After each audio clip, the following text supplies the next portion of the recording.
বিসমিল্লাহির রহমানির রহিম। আসসালামু আলাইকুম। ইসলামী প্রজাতন্ত্র ইরানের বিশ্ব কার্যক্রমের বাংলা অনুষ্ঠানে আপনাদের স্বাগত জানাচ্ছি। এখন শুনবেন সূরা বাকারার 284 ও 285 নম্বর আয়াতের তেলাওয়াত ও তরজমা। আউযু বিল্লাহি মিনাশ শাইতানির রাজীম। বিসমিল্লাহির রহমানির রহিম।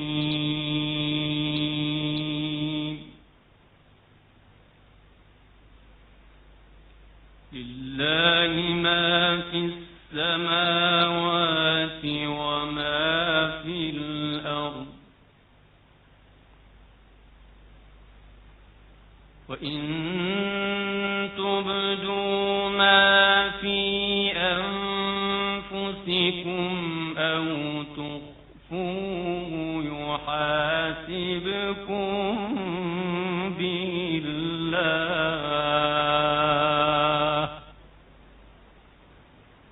ফায়াগফিরু লিমান ইয়াশা'উ ওয়া ইউ'আযযিবু মান ইয়াশা',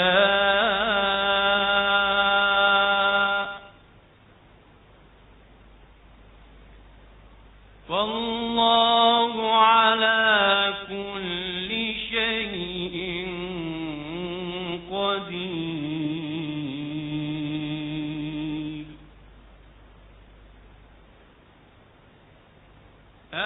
আমানার রাসূলু বিমা উনজিলা ইলাইহি মির রাব্বিহি ওয়াল মুমিনুন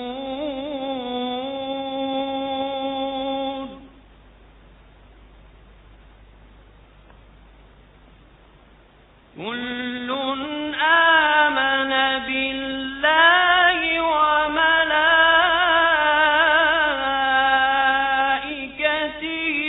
ওয়া কুতুবিহি ওয়া রুসুলিহি কুল্লুন আমানা বিল্লাহি ওয়া মালাইকাতিহি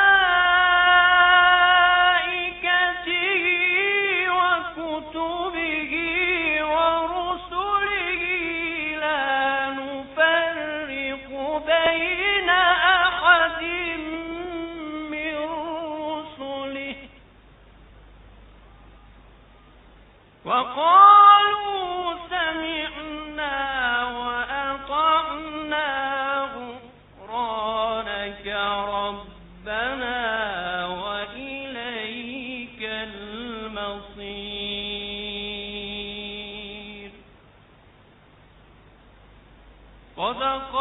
সাদাকাল্লাহুল আলিয়্যুল আযীম। বিসমিল্লাহির রহমানির রহিম। যা কিছু আকাশমণ্ডলীতে রয়েছে আর যা কিছু পৃথিবীতে আছে সবই আল্লাহর। তোমরা তোমাদের মনের কথা প্রকাশ করো বা নাই করো, আল্লাহ তোমাদের কাছ থেকে তার হিসাব নেবেন। তারপর যাকে ইচ্ছা তিনি ক্ষমা করবেন এবং যাকে ইচ্ছা শাস্তি দেবেন। আল্লাহ সকল বিষয়ে সর্বশক্তিমান। রাসূল বিশ্বাস রাখেন সেই সব বিষয় সম্পর্কে যা তাঁর পালনকর্তার পক্ষ থেকে তাঁর কাছে অবতীর্ণ হয়েছে, এবং মুসলমানরাও বিশ্বাস রাখে আল্লাহর প্রতি, তাঁর ফেরেশতাদের প্রতি, তাঁর গ্রন্থসমূহের প্রতি এবং তাঁর পয়গম্বরদের প্রতি। তারা বলে, আমরা তাঁর পয়গম্বরদের মধ্যে কোনো তারতম্য করি না। তারা বলে, আমরা শুনেছি এবং কবুল করেছি। আমরা তোমার ক্ষমা চাই, হে আমাদের পালনকর্তা। তোমারই দিকে প্রত্যাবর্তন করতে হবে। সাদাকাল্লাহুল আলিয়্যুল আযীম। শ্রোতা বন্ধুরা, অর্থসহ পবিত্র কোরআনের তেলাওয়াত শুনলেন। আজ সোমবার 18 অক্টোবর, 3 কার্তিক এবং ফার্সি 26 মেহের। রেডিও তেহরানের সান্ধ্য অধিবেশনের বাংলা অনুষ্ঠানে আপনাদের সবাইকে স্বাগত জানাচ্ছি। আমি বাবুল আখতার। এই অনুষ্ঠান প্রচারিত হচ্ছে বাংলাদেশ ও ভারতের শর্টওয়েভ 25 মিটার ব্যান্ডে 11,600 কিলোহার্টজে এবং সৌদি আরবের শর্টওয়েভ 31 মিটার ব্যান্ডে 9,870 কিলোহার্টজে। ইন্টারনেটে আমাদের অনুষ্ঠান শোনার ঠিকানা parstoday.com/bn। রেডিও তেহরানের বাংলা অনুষ্ঠান বাংলাদেশ সময় রাত 8:30টায় সান্ধ্য অধিবেশন এবং রাত 10:30টায় নৈশ অধিবেশন সরাসরি শুনতে পাবেন। এবার আজকের অনুষ্ঠান সূচি জানিয়ে দিচ্ছি। শুরুতেই থাকছে বিশ্ব সংবাদ। এতে থাকবে ঢাকা ও কলকাতা থেকে আমাদের সংবাদদাতাদের পাঠানো দুটি রিপোর্ট। এরপর সংবাদ ভাষ্যের অনুষ্ঠান দৃষ্টিপাতে রয়েছে ইরানের সেনাপ্রধান জেনারেল বাকেরির রাশিয়া সফরের গুরুত্ব সম্পর্কে আমাদের ভাষ্যকারের একটি পর্যালোচনা। এছাড়া বাংলাদেশে রংপুরের পীরগঞ্জে হিন্দুপল্লীতে অগ্নিসংযোগ ও লুটপাটের ঘটনায় প্রতিক্রিয়া সহ ঢাকা থেকে আমাদের প্রতিনিধি আব্দুর রহমান খানের একটি প্রতিবেদন। দৃষ্টিপাতের পর থাকবে শ্রোতাদের চিঠিপত্রের আসর প্রিয়জন। প্রান্তিক আয়োজনে রয়েছে নিয়মিত পরিবেশনা কথাবার্তা, সবশেষে সংক্ষিপ্ত সংবাদ। তবে সবকিছুর আগে সর্বশেষ বিশ্ব সংবাদ।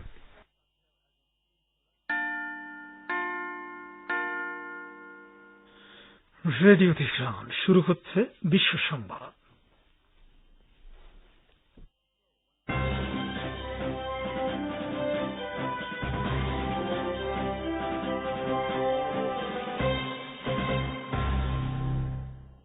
সংবাদ শিরোনাম।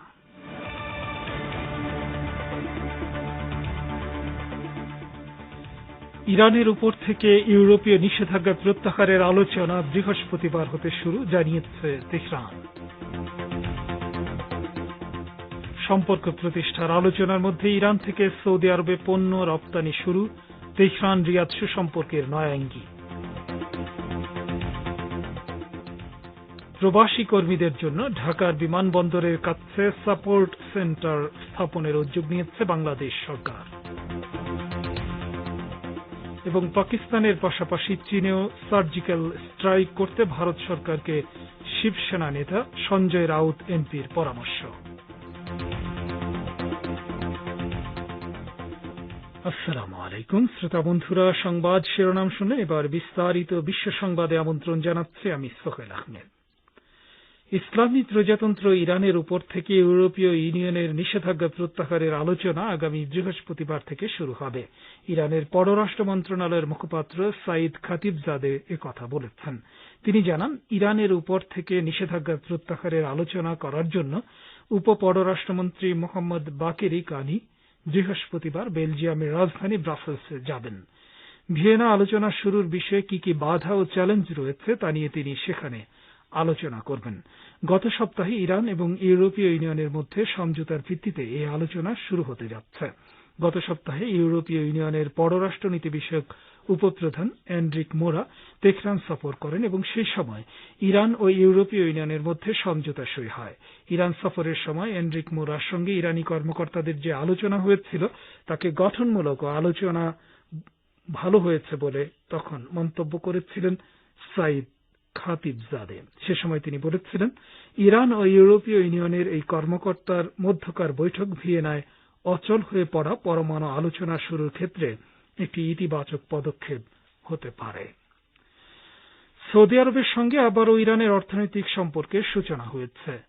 $39,000 মূল্যের পণ্য রপ্তানির মধ্য দিয়ে এই সম্পর্ক আবারও শুরু হয়েছে। এ তথ্য জানিয়েছেন ইরানের জাতীয় শুল্ক বিভাগের মুখপাত্র রুহুল্লাহ লাতিফি। তার মতে, রপ্তানির অঙ্কটা খুব ছোট হলেও এটি একটি শুভ সূচনা। ইরানের আইআরআইবি বার্তা সংস্থার সঙ্গে সাক্ষাৎকারে লাতিফি আরো বলেন, দীর্ঘদিন বন্ধ থাকার পর ইরানি পণ্য সৌদি আরব যাচ্ছে। এটা একটা ভালো খবর। দুই দেশের মধ্যে যখন সম্পর্কের বিষয়ে আলোচনা চলছে তখনই এই ঘটনা ঘটেছে। ইরান থেকে টাইলস ও স্পেরিক্যাল গ্লাস সৌদি আরবে রপ্তানি করা হয়েছে। বিষয়ে ব্যাখ্যা দিয়ে কাস্টমসের মুখপাত্র বলেন, $33,000 স্পেরিক্যাল গ্লাস বা কাচ এবং $6,000 টাইলস রপ্তানি হয়েছে। স্পেরিক্যাল গ্লাস ট্রাফিক সাইনে ব্যবহার করা হয়। এই মুখপাত্র বলেন, প্রেসিডেন্ট ইব্রাহিম রাইসির আমলে সৌদি আরবের সঙ্গে রাজনৈতিক, কূটনৈতিক ও সাংস্কৃতিক সম্পর্ক স্বাভাবিক হবে বলে তারা আশা করছেন। আফগানিস্তানের উগ্র তাকফিরি জঙ্গি গোষ্ঠীগুলোর সম্ভাব্য উত্থানের ব্যাপারে হুঁশিয়ারি উচ্চারণ করেছেন ইরানের পররাষ্ট্রমন্ত্রী হোসেন আমির আবদুল্লাহিয়ান। তিনি রোববার তেহরান সফররত অস্ট্রিয়ার পররাষ্ট্র মন্ত্রণালয়ের মহাসচিব ল্যান্সকি টিনেথথালের সঙ্গে এক বৈঠকে এ সতর্কবাণী উচ্চারণ করেন। পরপর গত 2 শুক্রবার আফগানিস্তানের 2টি শিয়া মসজিদে ভয়াবহ বোমা হামলার নিন্দা জানান আব্দুল্লাহিয়ান। ওই 2 হামলায় শত শত মুসল্লি হতাহত হন।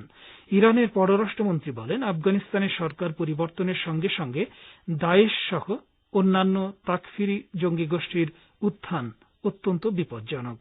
এছাড়া আফগানিস্তানের উপর পশ্চিমাদের চাপিয়ে দেওয়া যুদ্ধের কারণে সে দেশের বাস্তুহারা জনগোষ্ঠীর প্রতি আরও বেশি দায়িত্বশীল হওয়ার জন্য ইউরোপীয় ইউনিয়নের প্রতি আহ্বান জানান আব্দুল্লাহিয়ান। সাক্ষাতে অস্ট্রিয়ার সঙ্গে ইরানের দীর্ঘদিনের সুসম্পর্কে সন্তোষ প্রকাশ করে পররাষ্ট্রমন্ত্রী বলেন, ভিয়েনার সঙ্গে দ্বিপক্ষীয় সম্পর্ক শক্তিশালী করাকে তেহরান যথেষ্ট গুরুত্ব দেয়। লেবাননের রাজধানী বৈরুতে গত বৃহস্পতিবার হিজবুল্লাহ এবং আমাল মুভমেন্টের সমর্থকদের শান্তিপূর্ণ মিছিলে যে গুলিবর্ষণ ও হত্যাকাণ্ডের ঘটনা ঘটেছে তাতে জড়িত এক স্নাইপারকে চিহ্নিত করা হয়েছে। হোসেন মোর্তাজা নামে লেবাননের একজন সিনিয়র সাংবাদিক তার টুইটার অ্যাকাউন্টে দেয়া পোস্টে বলেছেন, শুক্রিয়া আবু সাবা নামে লেবাননের নিরাপত্তা বাহিনীর একজন সদস্য, যিনি মার্কিন দূতাবাসে কর্মরত রয়েছেন, তিনি হিজবুল্লাহ ও আমাল মুভমেন্টের সমর্থকদের উপর গুলি চালানো অন্যতম ব্যক্তি। হোসেন মোর্তজা মার্কিন দূতাবাসের ওই কর্মীর ছবিও প্রকাশ করেছেন। গত বৃহস্পতিবার হিজবুল্লাহ ও আমাল মুভমেন্টের সমর্থকরা বৈরুতের প্যালেস অব জাস্টিসের দিকে শান্তিপূর্ণ মিছিল নিয়ে যাওয়ার সময় তাদের উপর বর্বরভাবে গুলি চালানো হয়। এতে অন্তত 7 জন নিহত ও 60 জন আহত হন। 2020 সালে বৈরুত বন্দরে সংঘটিত ভয়াবহ বিস্ফোরণের তদন্তকে রাজনীতিকীকরণের প্রতিবাদে ওই মিছিল বের করা হয়। বৈরুত বিস্ফোরণে 200-এর বেশি মানুষ নিহত হয়েছিলেন। আপনারা বিশ্ব সংবাদ শুনছেন রেডিও তেহরান থেকে। বাংলাদেশ সরকার প্রবাসী কর্মীদের জন্য বিমানবন্দরের কাছে সাপোর্ট সেন্টার স্থাপনের উদ্যোগ নিয়েছে। বিদেশগামী এবং বিদেশ ফেরত কর্মীদের সাময়িক আবাসন সহ তাদের জন্য তাৎক্ষণিক প্রয়োজনীয় সুবিধাদি প্রদানের জন্য সাপোর্ট সেন্টার স্থাপন করা হবে। ঢাকা থেকে বিস্তারিত জানাচ্ছেন আমাদের বিশেষ সংবাদদাতা। বাংলাদেশ সরকার প্রবাসী কর্মীদের জন্য বিমানবন্দরের নিকটে একটি সাপোর্ট সেন্টার স্থাপনের উদ্যোগ নিয়েছে। বিদেশগামী এবং বিদেশ ফেরত কর্মীদের সাময়িক আবাসন সহ তাৎক্ষণিক প্রয়োজনীয় সুবিধাদি প্রদানের জন্য এই সাপোর্ট সেন্টার স্থাপন করা হবে। এছাড়াও প্রবাসী কর্মীদের কম খরচে চিকিৎসা সুবিধা দেওয়ার জন্য রাজধানীর ভাটারায় একটি হাসপাতাল ও ডায়াগনস্টিক সেন্টার স্থাপন করা হচ্ছে। প্রবাসী কল্যাণ ও বৈদেশিক কর্মসংস্থান মন্ত্রী ইমরান আহমেদ আজ সকালে প্রবাসী কর্মীদের প্রতিবন্ধী সন্তানদের মাঝে ভাতা প্রদান অনুষ্ঠানে প্রধান অতিথির বক্তব্যে এসব কথা বলেন। বর্তমান সরকার প্রবাসী বান্ধব সরকার উল্লেখ করে মন্ত্রী বলেন, সরকার সবসময় প্রবাসী কর্মীদের কল্যাণের জন্য কাজ করছে। এরই অংশ হিসেবে প্রবাসী কর্মীদের প্রতিবন্ধী সন্তানদের মাঝে বছরে 12,000 টাকা করে ভাতা প্রদান করা হচ্ছে। এ সময় মন্ত্রী আরো বলেন, আমাদের লক্ষ্য শুধু ভাতা প্রদান নয়, আমাদের প্রত্যাশা প্রতিবন্ধী সন্তানরা যেন সুচিকিৎসার মাধ্যমে পুরোপুরিভাবে সুস্থ হয়ে উঠতে পারে। প্রবাসী কল্যাণ ভবনে অনুষ্ঠিত এ সভায় মন্ত্রণালয়ের সচিব ডক্টর আহমেদ মুনিরুস-সালেহীন বলেন, দেশের অর্থনীতিতে প্রবাসী কর্মীদের অবদান অত্যন্ত গুরুত্বপূর্ণ। তাদের অবদানের স্বীকৃতি স্বরূপ তাদের প্রতিবন্ধী সন্তানদের মাঝে ভাতা প্রদান করা হচ্ছে। তিনি আরো বলেন, ভাতার পরিমাণ যাই হোক না কেন, সবচেয়ে বড় কথা হলো সরকার প্রবাসী কর্মীদের পরিবারের পাশে রয়েছে। এতে সভাপতিত্ব করেন ওয়েজ আর্নার্স কল্যাণ বোর্ডের মহাপরিচালক মোহাম্মদ হামিদুর রহমান। সভায় অন্যান্যদের মাঝে জনশক্তি কর্মসংস্থান ও প্রশিক্ষণ ব্যুরোর মহাপরিচালক মোহাম্মদ শহীদুল আলম এনডিসি, প্রবাসী কল্যাণ ব্যাংকের ব্যবস্থাপনা পরিচালক মোহাম্মদ জাহিদুল হক, ওয়েজ আর্নার্স কল্যাণ বোর্ডের পরিচালক শোয়েব আহমেদ খান প্রমুখ উপস্থিত ছিলেন। Abdur Rahman Khan, radio Tehran, Dhaka. ফিরছি সংবাদে। বাংলাদেশের সরকার কৃত্রিমভাবে কুমিল্লার ঘটনা ঘটিয়েছে বলে মন্তব্য করেছেন বিএনপির সিনিয়র যুগ্ম মহাসচিব অ্যাডভোকেট রুহুল কবির রিজভী। আজ দুপুরে জিয়াউর রহমান ফাউন্ডেশনের 22তম প্রতিষ্ঠা বার্ষিকী উপলক্ষে শেরেবাংলা নগরে প্রেসিডেন্ট জিয়াউর রহমানের মাজারে পুষ্পস্তবক অর্পণ ও জিয়ারত শেষে তিনি মন্তব্য করেন। রিজভী বলেন, করোনায় ব্যর্থতা, মানুষের সুচিকিৎসা দিতে ব্যর্থতা, নিরাপত্তা নিশ্চিতে ব্যর্থতা এবং দ্রব্যমূল্যের যে সীমাহীন ঊর্ধ্বগতি তা মোকাবেলা করতে না পেরে সরকার কৃত্রিমভাবে কুমিল্লার ঘটনা ঘটিয়েছে, যাতে মানুষের দৃষ্টি ওই দিকে সরে যায়। অত্যন্ত কৃত্রিমভাবে এই নৈরাজ্য সৃষ্টি করা হয়েছে বলে তিনি দাবি করেন। ভারতের মহারাষ্ট্রের শিবসেনা নেতা সঞ্জয় রাউত এমপি কেন্দ্রীয় সরকারকে পাকিস্তানের পাশাপাশি চীনেও সার্জিক্যাল স্ট্রাইক করার পরামর্শ দিয়েছেন। আরো জানাচ্ছেন কলকাতা থেকে আমাদের সংবাদদাতা। ভারতের মহারাষ্ট্রের শিবসেনা নেতা সঞ্জয় রাউত এমপি কেন্দ্রীয় সরকারকে পাকিস্তানের পাশাপাশি চীনেও সার্জিক্যাল স্ট্রাইক করার পরামর্শ দিয়েছেন। তিনি আজ সোমবার এ সংক্রান্ত মন্তব্য করেন। আজ শিবসেনা নেতা সঞ্জয় রাউত জম্মু কাশ্মীরে সাম্প্রতিক সন্ত্রাসী হামলার বিষয়ে উদ্বেগ প্রকাশ করে কেন্দ্রীয় সরকারকে টার্গেট করেন। সঞ্জয় রাউত বলেন, জম্মু কাশ্মীরে অভিবাসীদের টার্গেট করা হচ্ছে। স্বরাষ্ট্রমন্ত্রী অমিত শাহ এবং প্রতিরক্ষা মন্ত্রী রাজনাথ সিং এর উচিত জম্মু কাশ্মীর ও লাদাখের বর্তমান পরিস্থিতি সম্পর্কে একটি বিবৃতি দিয়ে দেশকে জানানো। তিনি বলেন, জম্মু কাশ্মীরের পরিস্থিতি উদ্বেগজনক। বিহারি অভিবাসী, কাশ্মীরি পণ্ডিত এবং শিখদের টার্গেট করা হচ্ছে। যখন পাকিস্তানের কথা আসে, আপনারা সার্জিক্যাল স্ট্রাইকের কথা বলেন, তাহলে এটা চীনের জন্যও করা উচিত। জম্মু কাশ্মীর এবং লাদাখের বর্তমান অবস্থা সম্পর্কে প্রতিরক্ষামন্ত্রী বা স্বরাষ্ট্রমন্ত্রীর উচিত দেশবাসীকে জানানো। এ প্রসঙ্গে ভারতের পশ্চিমবঙ্গের উদার আকাশ পত্রিকার সম্পাদক ফারুক আহমেদ আজ সোমবার রেডিও তেহরানকে বলেন, কাশ্মীরের শান্তি প্রাতে মোদী সরকার চরমভাবে ব্যর্থ হয়েছে। সেখানে সাধারণ মানুষের প্রাণ যাচ্ছে, সামরিক বাহিনী লড়াই করছে এবং কখনো কখনো দেখা যাচ্ছে সামরিক বাহিনীর কর্মকর্তা থেকে সেনানায়কদেরও প্রাণ চলে যাচ্ছে। এ অবিলম্বে কাশ্মীরের শান্তিটাতে মোদী সরকার সঠিক উদ্যোগ নিক, বলছিলেন ফারুক আহমেদ। জম্মু কাশ্মীরে গত 15 দিনে গেরিলারা 13 জন বেসামরিক ব্যক্তিকে টার্গেট করেছে। এর ফলে প্রাণের ভয়ে অন্য রাজ্যের শ্রমিক এবং কর্মীরা কাশ্মীর ত্যাগ করতে শুরু করেছেন। Abdul Hakim, radio Tehran, Kolkata.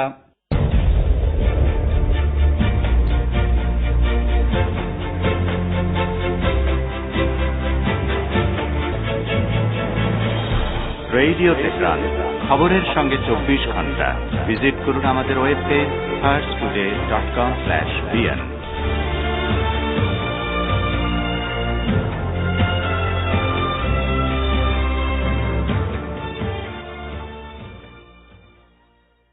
ফিরছি সংবাদে।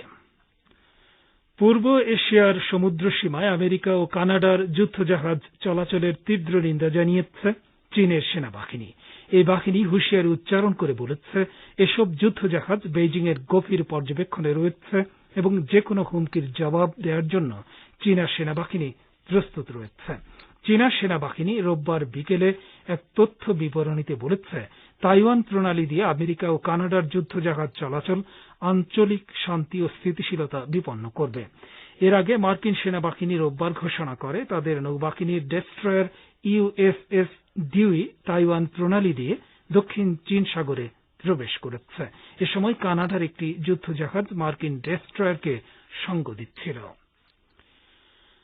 বেলারুশে নিযুক্ত ফ্রান্সের রাষ্ট্রদূত নিকোলা দে বুয়ান্স দে লাকুস্টকে বহিষ্কার করেছে মিন্স্ক সরকার। আল জাজিরা টেলিভিশন চ্যানেলের খবরে বলা হয়েছে, রাষ্ট্রদূত লাকুস্ট এরই মধ্যে বেলারুশ থেকে চলে গেছেন। আল জাজিরার খবরে আরো বলা হয়েছে, খোদ ফরাসি বার্তা সংস্থা এএফপিও রাষ্ট্রদূত বহিষ্কারের কারণ জানাতে পারেনি। এ বিষয়ে মিন্স্কে অবস্থিত ফ্রান্সের দূতাবাস সূত্রের সঙ্গে যোগাযোগ করলে তারাও কিছু বলতে পারেনি। বেলারুশের গণমাধ্যম জানিয়েছে, প্যারিসে নিযুক্ত বেলারুশের রাষ্ট্রদূত ইগর ফেসেনোকে দেশে ডেকে পাঠিয়েছে মিন্স্ক। দেশটির গণমাধ্যম বলছে, মিন্স্কে রাষ্ট্রদূত হিসেবে যোগ দেওয়ার পর থেকে এ পর্যন্ত ফরাসি রাষ্ট্রদূত বেলারুশের প্রেসিডেন্ট আলেকজান্ডার লুকাশেঙ্কোর সঙ্গে কখনো সাক্ষাৎ করেননি এবং তার পরিচয়পত্রের কপিও জমা দেননি। এর পরিবর্তে তিনি বেলারুশের পররাষ্ট্রমন্ত্রী ভ্লাদিমির মাকেয়ের কাছে তার পরিচয়পত্র পেশ করেছেন।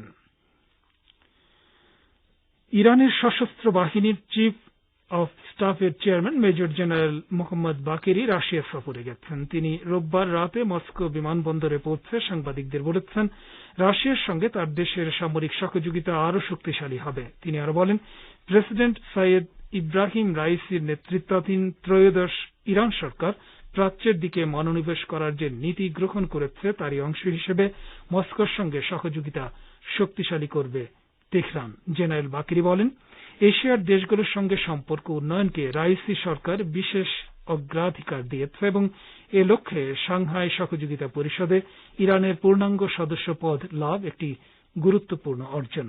ইরানের সেনাপ্রধান মস্কো বিমানবন্দরে আরো বলেন, ইরান ও রাশিয়ার সশস্ত্র বাহিনীর মধ্যে যে সহযোগিতা রয়েছে অদূর ভবিষ্যতে তা নিঃসন্দেহে আরো শক্তিশালী হবে। শ্রোতা বন্ধুরা, বিশ্ব সংবাদে এই ছিল আমাদের সর্বশেষ আয়োজন। সঙ্গে থাকার জন্য অসংখ্য ধন্যবাদ।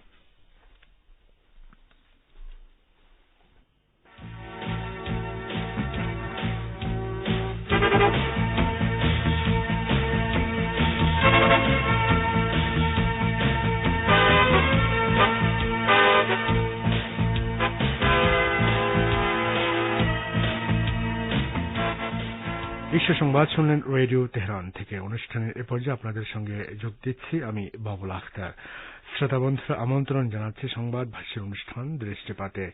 ইরানের সামরিক বাহিনী প্রধান মেজর জেনারেল মোহাম্মদ বাকরি রাশিয়ার প্রতিরক্ষা মন্ত্রী সের্গেই শুইগুর আমন্ত্রণে সাড়া দিয়ে একটি উচ্চ পদস্থ সামরিক প্রতিনিধি দল নিয়ে মস্কো সফরে গেছেন। তার মস্কো সফরের গুরুত্ব সম্পর্কে এখন রয়েছে আমাদের ভাষ্যকারের একটি পর্যালোচনা। পরে শোনাচ্ছেন রেজওয়ান হোসেন। ইরানের সামরিক বাহিনীর প্রধান মেজর জেনারেল মোহাম্মদ বাকেরি রাশিয়ার প্রতিরক্ষা মন্ত্রী সের্গেই শাইগুর আমন্ত্রণে সাড়া দিয়ে একটি উচ্চপদস্থ সামরিক প্রতিনিধি দল নিয়ে মস্কো সফরে গেছেন। মাত্র কয়েকদিন আগে তিনি ইসলামাবাদ সফরে গিয়েছিলেন। মস্কোয় পৌঁছেই তিনি বলেন, প্রেসিডেন্ট সাইয়েদ ইব্রাহিম রাইসির নেতৃত্বাধীন ত্রয়োদশ ইরান সরকার প্রাচ্যের দিকে মনোনিবেশ করার যে নীতি গ্রহণ করেছে তারই অংশ হিসেবে মস্কোর সঙ্গে সহযোগিতা শক্তিশালী করবে তেহরান। মস্কো সফরকালে সামরিক ও প্রতিরক্ষা ক্ষেত্রে সহযোগিতা বিস্তার, সন্ত্রাসবাদ দমন এবং আঞ্চলিক ও আন্তর্জাতিক চলমান ঘটনাবলী দুদেশের শীর্ষ সামরিক কর্মকর্তাদের মধ্যকার আলোচনায় অগ্রাধিকার পাচ্ছে। তাদের আলোচনায় আফগানিস্তান প্রসঙ্গটিও গুরুত্ব পাবে। এছাড়া সিরিয়ায় নিরাপত্তা প্রতিষ্ঠার বিষয়ে সহযোগিতা নিয়েও কথাবার্তা হবে। ইরান ও রাশিয়ার কর্মকর্তারা বিভিন্ন গুরুত্বপূর্ণ বিষয়ে প্রায়ই তেহরান ও মস্কোয় সাক্ষাতে মিলিত হন। দুদেশের মধ্যে অনেক আগে থেকেই সামরিক ও প্রতিরক্ষা ক্ষেত্রে কৌশলগত সম্পর্ক বজায় রয়েছে। পশ্চিম এশিয়া সহ সমগ্র এই অঞ্চলের নিরাপত্তা ও স্থিতিশীলতা রক্ষায় সামরিক ক্ষেত্রে এই দুই দেশের সহযোগিতাকে অত্যন্ত গুরুত্বপূর্ণ হিসেবে দেখা হয়। এই কারণে গত এক দশকে আঞ্চলিক ও আন্তর্জাতিক পরিবর্তিত পরিস্থিতিতে তেহরান মস্কো সামরিক সহযোগিতার গুরুত্ব আরও বহুগুণে বেড়েছে। বিশেষ করে সন্ত্রাসবাদ দমনের পাশাপাশি সিরিয়া, ইয়েমেন ও আফগানিস্তান সংকট নিরসনে ইরান ও রাশিয়ার সম্পর্ক ও সহযোগিতা খুবই গুরুত্বপূর্ণ হিসেবে বিবেচিত হচ্ছে। পর্যবেক্ষকরা বলছেন, বিভিন্ন ক্ষেত্রে ইরান ও রাশিয়ার ঘনিষ্ঠ সহযোগিতা এই অঞ্চলে উগ্র সন্ত্রাসবাদ দমনে বিরাট ভূমিকা রেখেছে। এছাড়া কাস্পিয়ান সাগরের প্রাকৃতিক সম্পদ আহরণ এবং উত্তর ও দক্ষিণের আন্তর্জাতিক করিডোর চালুর পরিকল্পনা ইরান ও রাশিয়ার সম্পর্কের গুরুত্বকে আরও বাড়িয়ে দিয়েছে। ইউরেশিয়া ইনস্টিটিউটের নির্বাহী পরিচালক ভ্লাদিমির ইয়াভসাইভ বলেছেন, ইরান ও রাশিয়া মার্কিন কঠোর নিষেধাজ্ঞার সম্মুখীন, কারণ এই দুই দেশ মার্কিন সাম্রাজ্যবাদী নীতির কাছে কোনোভাবেই মাথা নত করতে প্রস্তুত নয়। এ অবস্থায় আন্তর্জাতিক অঙ্গনে যৌথ স্বার্থ রক্ষায় এই দুই দেশের ঘনিষ্ঠ সম্পর্ক বিরাট সুযোগ এনে দিয়েছে। পর্যবেক্ষকরা বলছেন, পাকিস্তান সফরের পরপর ইরানের সেনাবাহিনী প্রধানের রাশিয়া সফর যথেষ্ট তাৎপর্যপূর্ণ। বিশেষ করে এই অঞ্চলের পরিবর্তিত পরিস্থিতিতে এসব সফরের বিরাট গুরুত্ব রয়েছে।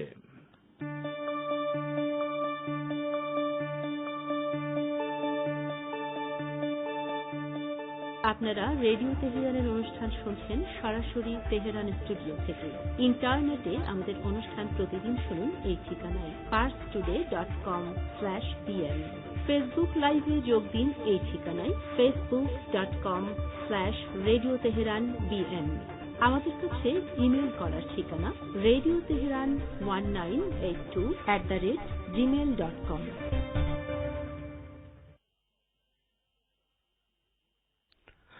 বাংলাদেশে গত 5 দিন ধরে চলমান সাম্প্রদায়িক উত্তেজনার রেশ কাটতে না কাটতেই ধর্ম নিয়ে সামাজিক যোগাযোগ মাধ্যম ফেসবুকে আপত্তিকর পোস্ট দেয়াকে কেন্দ্র করে গতরাতে রংপুরের পীরগঞ্জে হিন্দু পল্লীতে অগ্নিসংযোগ ও লুটপাটের ঘটনা ঘটেছে। এ সম্পর্কে সংশ্লিষ্ট মহলের প্রতিক্রিয়া সহ প্রতিবেদন করেছেন ঢাকা থেকে আমাদের প্রতিনিধি। বাংলাদেশে গত 5 দিন ধরে চলমান সাম্প্রদায়িক উত্তেজনার প্রেক্ষাপটে সরকার ও বিরোধী দলের পারস্পরিক দোষারোপের মাঝে গত রাতে রংপুরের পীরগঞ্জ হিন্দুপল্লীতে অগ্নিসংযোগ ও লুটপাটের ঘটনা ঘটেছে। ধর্ম নিয়ে সামাজিক যোগাযোগ মাধ্যমে ফেসবুকে আপত্তিকর পোস্ট দেয়াকে কেন্দ্র করে এই সহিংসতা ঘটে। হিন্দু সম্প্রদায়ের লোকজন বলছেন, আশেপাশের লোকজনদের সঙ্গে আগুন দেওয়ার জন্য বাইরে থেকেও অনেকে এসেছিল। তাদের মধ্যে তরুণ ও যুবকদের সংখ্যা ছিল বেশি। প্রায় সবার হাতে ছিল লাঠি, রামদা, ছুরি। কারো কাছে ছিল কেরোসিন। হামলায় জড়িত ব্যক্তিদের অনেকে এলাকায় পরিচিত মুখ। রংপুরের পুলিশ সুপার বিপ্লব কুমার সরকার বলেছেন, উগ্র একটি গোষ্ঠী এই তাণ্ডব চালিয়েছে। ইতিমধ্যে 40 জনকে আটক করা হয়েছে। এদিকে আওয়ামী লীগের সাধারণ সম্পাদক ওবায়দুল কাদের আজ রাজধানীতে এক অনুষ্ঠানে আবারও বিএনপিকে অভিযুক্ত করে বলেছেন, বিএনপির পৃষ্ঠপোষকতায় সাম্প্রদায়িক গোষ্ঠী পরিকল্পিতভাবে সারা দেশে তাণ্ডব করেছে। পরিকল্পিতভাবে এই সাম্প্রদায়িক গোষ্ঠী বিএনপির পৃষ্ঠপোষকতা সারা বাংলাদেশে তাণ্ডব করেছে। গতকাল রাতে পীরগঞ্জে রংপুরের একটা জেলে পাড়ায় আগুন দিয়েছে, মন্দির হামলা করেছে, গবাদি পশু পর্যন্ত সেখানে প্রাণহানি হয়েছে। এরকম নৃশংসতম আজকে তারা হত্যাযজ্ঞ চালিয়ে যাচ্ছে। একই রকম অভিযোগ তুলে আওয়ামী লীগের যুগ্ম সাধারণ সম্পাদক এবং তথ্য ও সম্প্রচার মন্ত্রী ডক্টর হাসান মাহমুদ বলেছেন, রাজনৈতিক উদ্দেশ্যে দেশকে অস্থিতিশীল করা এবং সরকারকে বেকায়দায় ফেলতে হামলার জন্য পীরগঞ্জকে বেছে নেওয়া হয়েছে। কালকে পীরগঞ্জকে বেছে নেওয়া খুবই স্বাভাবিক। তারা এমন একটি জায়গা বেছে নিয়েছে যাতে সরকারকে প্রশ্নবিদ্ধ করা যায়, সেই উদ্দেশ্য নিয়েই পীরগঞ্জে এই ঘটনা ঘটানো হয়েছে। উল্লেখ্য, রংপুরের পীরগঞ্জ জেলা প্রধানমন্ত্রী শেখ হাসিনার প্রয়াত স্বামী ডক্টর ওয়াজেদ মিয়ার জন্মস্থান। এদিকে দেশের বিভিন্ন স্থানে পূজা মণ্ডপে হামলা এবং ভাঙচুরে জড়িতদের বিচারের দাবিতে 24 ঘন্টার আলটিমেটাম দিয়ে আন্দোলন স্থগিত ঘোষণা করেছে রাজধানীর শাহবাগ মোড়ে অবরোধকারীরা। আজ সকাল 10টা থেকে টানা 5 ঘন্টা শাহবাগ মোড় অবরোধের পর দুপুর 2টার দিকে তারা 7 দফা দাবি ঘোষণা করে।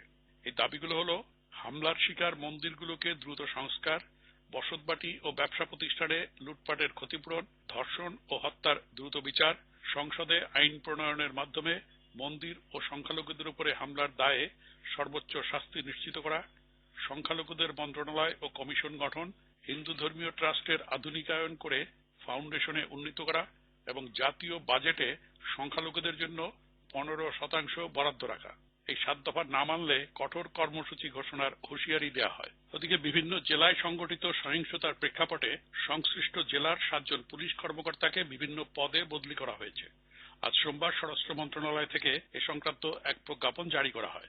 Abdur Rahman Khan, radio Tehran, Dhaka. এখন রয়েছে শ্রোতাদের চিঠিপত্রের আসর